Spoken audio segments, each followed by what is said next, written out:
주천의 주식시황 시간입니다. 안녕하세요. 오늘 이 시간에는 본격적인 실적 장세가 선별 장세와 차별화 장세로 이어지고 있다. 셀트리온의 구체적인 대응 전략을 제시를 해드리겠습니다. 무엇을 알아볼 것인가? 첫 번째, 지금 코스피와 코스닥 지수가 좀 다른 모습을 보여주고 있습니다. 전망을 해보겠습니다. 두 번째, 실적 장세가 선별화와 차별화로 가고 있습니다. 이것은 무엇을 의미하는 것인가 분석을 해봅니다. 세 번째, 셀트리온에 대한 긴 시각의 전략을 세워보고, 네 번째, 셀트리온에 대한 구체적인 대응 전략을 제시를 해드리기로 하겠습니다. 코스피와 코스닥의 모습이 좀 다른 상황인데, 사실 코스닥은 지금 이미 20일 이동평균선이 추세적으로 올라오는 구도를 보입니다. 그러면서 지금 이미 올라가 있는 상태. 이렇다면 추세적으로는 코스닥의 지수는 크게 조정이 나온다 하더라도 다시 또 올라가는 이러한 완만한 상승이 충분히 가능해 보이는 모습이고, 이 코스피 지수는 지금 계속 무거운 모습을 보여주고 있습니다. 언제든지 한번 쭉 빠졌다가 올라오고 이런 상황이 좀 나올 것으로 보여서 양 지수가 움직이면 앞으로 조금 다르게 움직일 가능성이 있는데, 그 이유는 간단하죠. 지금 앞으로의 시장이 실적 중심, 실적 장세로 가는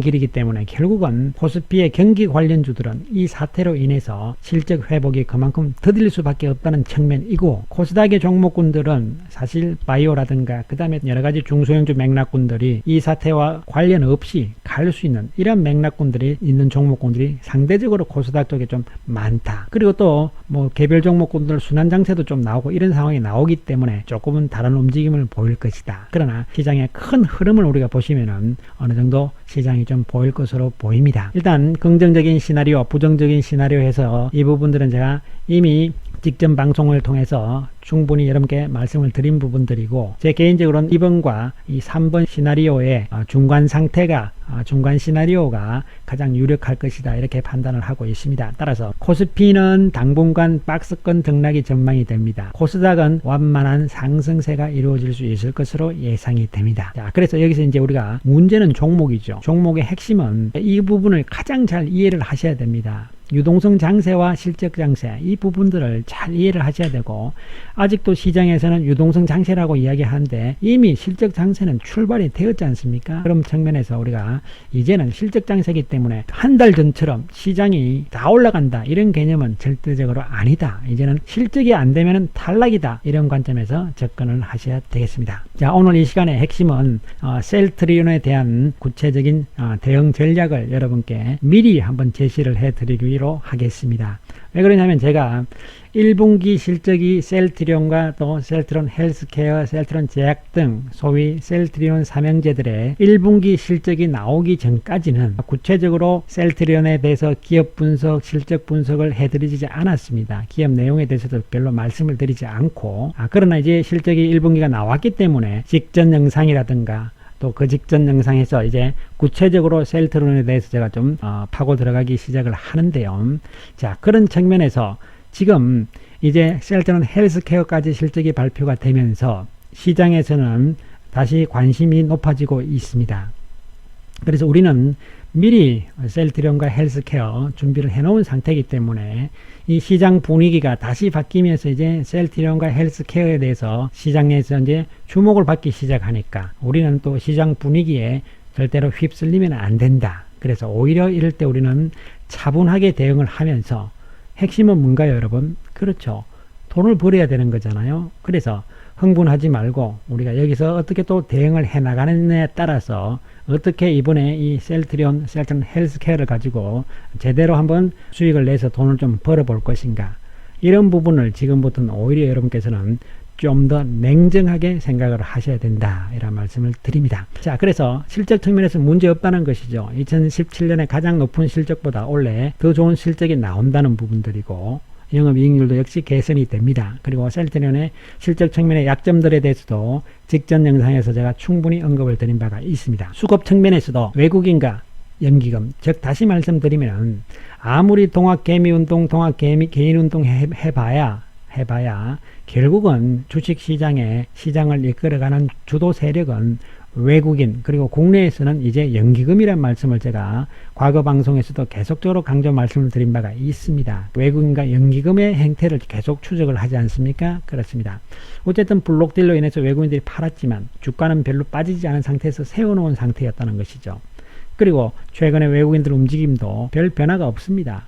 자, 연기금은 오히려 추세적으로 지금 사고 있는 이러한 추세를 보여주고 있습니다. 따라서 실적과 그 다음에 수급이 이미 충분히 합당한 이유를 가지고 있는 셀트리온이다 이런 말씀을 강조를 드리고, 헬스케어가 아마 먼저 지금 물론 셀트리온 제약이 먼저 고점 돌파를 했습니다.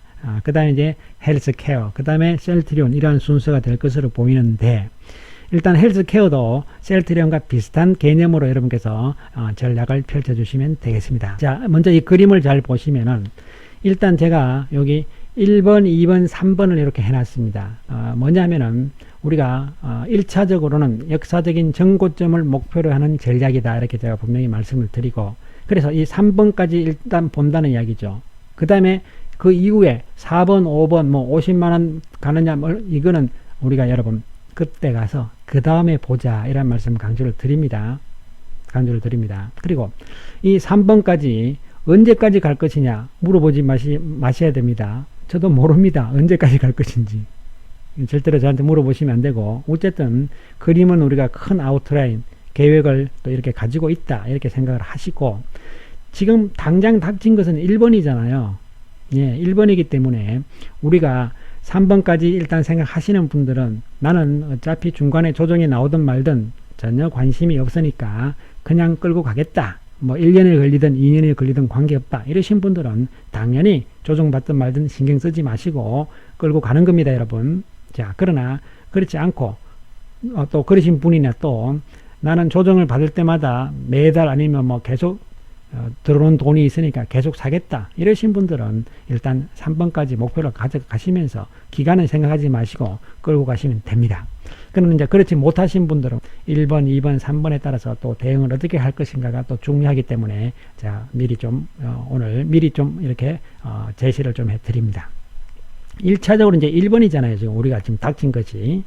예, 물론 고점 돌파도 안 했는데 뭐 미리 제가 또 뭐 설레발 푸는 거 아니냐 이런 이야기 하실 수도 있습니다만, 미리 우리가 상황이 왔을 때 어떻게 대처할 것인지를 미리 준비를 해놓고 있어야 되잖아요. 예, 그런 측면에서 제가 어떻게 생각을 하고 어떻게 준비를 할 것인가 이런 부분을 설명을 드리는 부분이 되겠습니다.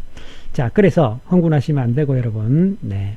자, 그래서 지금 1번 상황이 당장 올지 다음 주에 바로 올지 아니면은 뭐 다음 주도 조정 받아버리고 한 달 후에 올지는 모르지만 어쨌든 간에 주가의 움직임은 임박해 있는 상황이기 때문에 중요하다 이렇게 보이는데, 두 가지 측면을 아주 중요하게 염두에 두시면 되겠습니다. 첫 번째는 뭐냐면은 일봉의 크기, 고점을 돌파하면서 일봉의 크기가 어떻게 나오느냐를 주목을 하셔야 됩니다. 두 번째, 고점을 돌파하는 시점에서 거래량을 주목을 하셔야 됩니다. 자, 거래량은 이 앞전 이 거래량인데 이것은 사실 블록딜이 있었던 거래량들이지 않습니까? 블록딜 이후의 거래량이라는 이야기죠. 그렇기 때문에 이 블록딜과 관련된 3일 동안의 거래량을 우리가 어떻게 생각을 해야 되고, 또 이 거래량 크기가 이 당시와 어떻게 나오느냐에 따라서 이 부분들을 어떻게 분석을 해야 될 것인가 상당히 중요합니다. 왜냐하면 이 당시에 블록딜을 받은 쪽에서 받은 외국인 기관들이 과연 그 당시에 물량을 몇 주인 줄 알잖아요. 그죠? 이 부분들을 이 당시에 어느 정도 팔았고 또 이번에 얼만큼 파느냐를 보는 것이 중요하죠. 만약에 이번에 별로 안 팔아버린다. 그러면은 이때 판 블록딜 물량만 팔고 나머지 물량은 가져가겠다는 이야기잖아요. 왜? 셀트리온 실적이 앞으로 좋기 때문에. 그렇다면은 나머지 거래량들을 봤을 때 이 거래량들이 개인들 거래량일까? 연기금의 거래량일까? 이런 부분들을 우리가 다시 한번 분석을 볼 필요성이 있죠. 그죠? 그래서 그런 측면에서 이 거래량의 크기를 주목을 해야 되고, 제일 좋은 것은 이 당시 거래량보다 거래량이 적으면 상당히 좋은 거죠. 예, 거래 없이 올라가는 거니까. 예, 가장 좋은 모습이다 이렇게 보이고, 일봉의 크기는 이 당시는 사실 블록딜 때문에 사전에 조금 말도 많았지 않습니까? 그래서 셀테리온 회사 측에서 블록딜을 하려고 일부러 주가 띄웠다, 뉴스도 막 터트리고 그랬잖아요. 뭐 그런 상황들이 좀 있어서 이런 뭐 장대 양봉, 장대 음봉 이런 좀 뭐 이상한 모습이 나온 거는 사실입니다. 그래서 이번에도 이러한 모습이 나온다. 제가 볼 때는 이번엔 그렇지 않을 것 같은 느낌이 상당히 듭니다. 그러나 어쨌든 간에 이 일봉의 크기가 지나치게 이와 같은 상황이 나오면 이건 또 블록딜의 개념에 접근이 돼야 되는 부분이기 때문에 기간 조정이 또 필요할 수가 있습니다. 그런 부분들을 우리가 다 염두에 둬야 됩니다. 그래서 앞으로 이 상황들이 왔을 때 이렇게 될 때는 어떻게 생각을 해야 되고 어떻게 생각해야 되고 이런 부분들을 제가 미리 제시를 해 드리는 거예요. 그때 상황을 보고 우리가 전략적인 측면에서 돌파한 다음에 30% 최대입니다. 최대 30% 이익 정도를 실현하고 그 다음에 다시 이 조정 시에 우리가 또 재매수를 해 나가는 이러한 전략을 펼쳐 나갈 것인지 아니면 그냥 들고 갈 것인지 아니면 추가적으로 더 살 것인지 이런 부분들을 우리가 생각을 해보자. 그래서 여러분들도 미리 전략적인 측면을 미리 염두에 두시기 바라겠습니다. 여러분, 제가 사실 이날이죠. 3월 20일 날 금요일입니다. 금요일 장이 끝나고 토요일 날 제가 유튜브에서 영상을 올렸죠. 토요일 날 올린 다음에 월요일 날 이런 상황이 나왔고 그래서 뭐 이런 상황까지 나왔는데 사실 저는 개인적으로 이 당시에 이 셀테리온의 블록딜 문제는 제가 100% 알고 있지는 못했습니다. 그러나 뭔가 조금은 그래서 미리 좀 말씀드린 부분도 있긴 한데 어쨌든 이 당시에도 제가 뭐 매도 이야기는 절대 드리지 않은 것으로 기억을 하고 있고 최근에도 제가 계속적으로 매수로만 말씀을 드린 이유도 결국은 주가가 블록딜 이후에 아니다 싶으면요 사실 원위치 가야 됩니다. 그런데 원위치 가지 않고 여기서 바로 들어 올려서 세우고 있다는 것은 이거 뭐 누가 봐도 보이죠? 또 간다는 이야기잖아요. 여기서 역시 작전이 아니고 진정한 실적의 개념이 접근된다는 것이 이제 시장이 확인을 해야 된다는 거죠. 그렇게 되면은 주가는 당연히 올라갈 수밖에 없는 부분이 될 수밖에 없다. 이렇게 말씀을 드리고 거래량이 최근 보시면은 뭐 널쭉널쭉하지 않고 별로 안 늘어나고 있잖아요. 이런 상황들이기 때문에 오히려 이 움직임들은 상당히 좋은 움직임이었다. 이렇게 평가를 판단을 해볼 수 있는 결과적인 이야기지만 물론 저는 그 당시에도 영상에서도 말씀드렸지만 걱정할 거 없다. 흔들 필요 없고 그냥 우리는 뭐 더 사면 되지 뭐가 고민이냐 이런 관점에서 계속 강조 말씀을 드린 바가 있습니다. 따라서 헬스케어가 아마 먼저 돌파하는 상황이 나올 수 있다. 이렇게 판단이 내려집니다. 헬스케어 역시 돌파를 하는 시점에서의 거래량과 똑같은 개념으로 일봉의 크기를 잘 염두에 두면서 대응을 좀 하자 이런 생각을 미리 말씀을 드리고 이번 돌파 시점에서 조정 가능성의 기간을 염두에 둔다 하더라도 최대 가지고 있는 물량의 30% 정도만 이익을 실현할 것이다. 이런 말씀을 강조를 드리겠습니다. 이건 이제 가장 좋은 시나리오고 만약에 그렇지 않고 헬스케어 여기서 뭐 바로 빠져가지고 또 허물허물 이렇게 되면 어떡할 것이냐. 그러면은 이 노란선을 그어놨습니다. 매수 타이밍이 다시 왔다는 뜻이 됩니다. 여러분. 다시 매수의 관점으로 접근을 하시면 되겠다 이렇게 보이고 셀트리온도 마찬가지입니다.